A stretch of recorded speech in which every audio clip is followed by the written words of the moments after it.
So, day 2 with the kids. Eventually I'm going to lose count. It's Friday. I got through my first full week of work. See how I am next week when I get through first full week with students.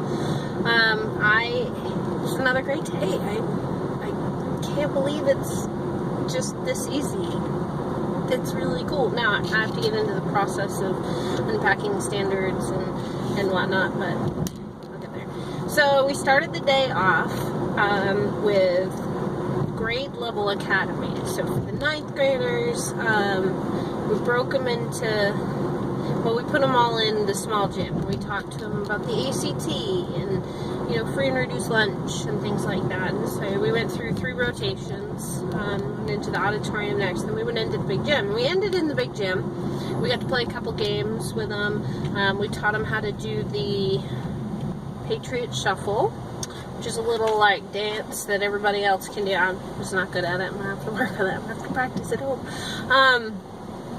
But at just about the end of that, she's okay, I'm gonna introduce all these teachers because these are all your 9th grade teachers that are in here. And she started on the far corner of the gym from me. And it took me about 2 seconds to figure out the math and realize that I was the last one to be introduced.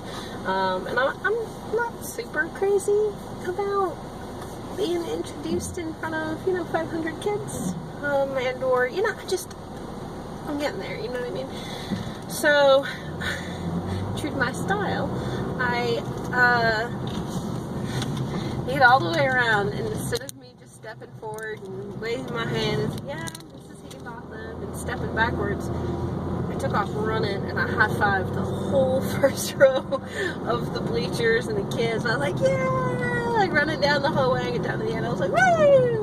Threw my hands up, and kids all loved it, and it was great. And my heart was pounding. I swear I was in the middle of an anxiety attack, but they didn't know it, and that's all that mattered.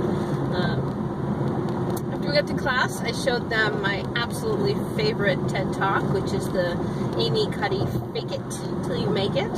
And it's all about a woman she did all this research on body language and how our body language talks to other people, but not only that it talks to other people, but it talks to us as well. If we change our body posture and we sit up and we just tweak some small things, little bit of, I can't sit and drive like this, but for example, how much it changes our attitude. And it talks about how some kids come in and they're the classic alpha, where they come in, they're in the middle of the room, they take up as much space as they can, they spread out, raise their hands, and they're all over the place.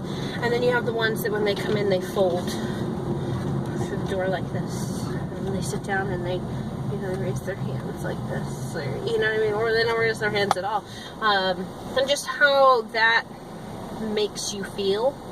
And that's universal, really, a bit a cross between animals. And anyways, you can watch the TED Talk, it's amazing.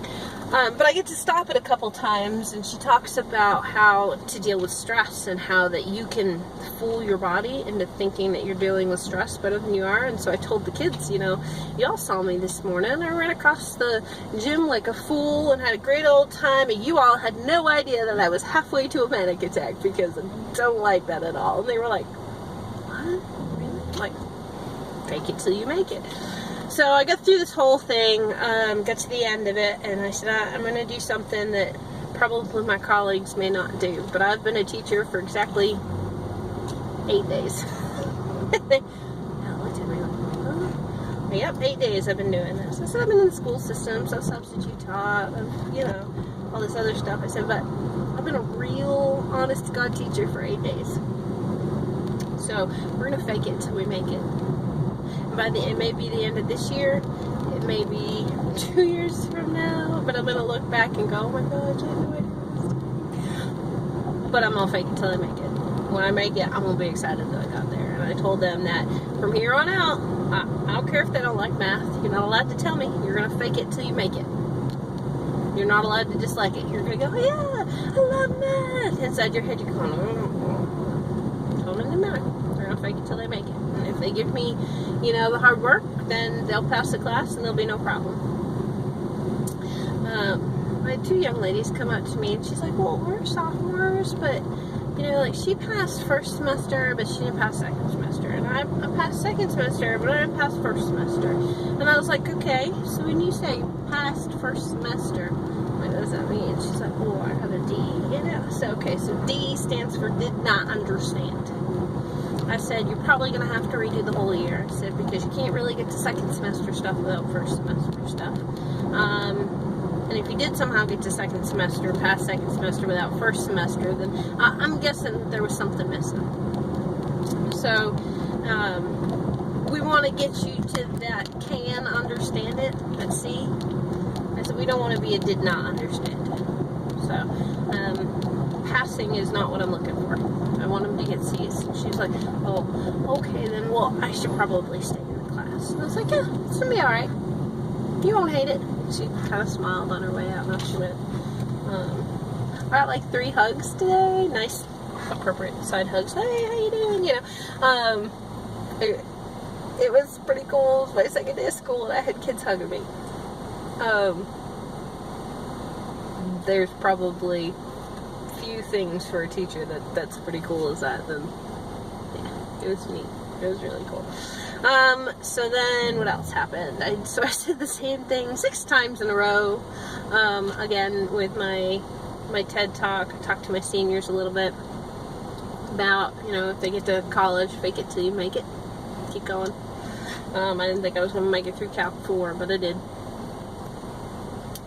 What else did we do today? Anything else interesting? Oh no, it's Friday. I'm kind of excited. I got a lot to do this weekend, though. I'd like to try to plan for Saturday.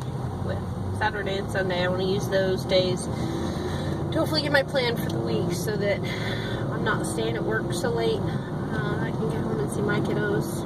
Byron's going to be gone next week, so I need to make sure they see an adult. Anything? Alright, so my thought for the day to end it is fulfilled. This is where I'm supposed to be. I feel fulfilled.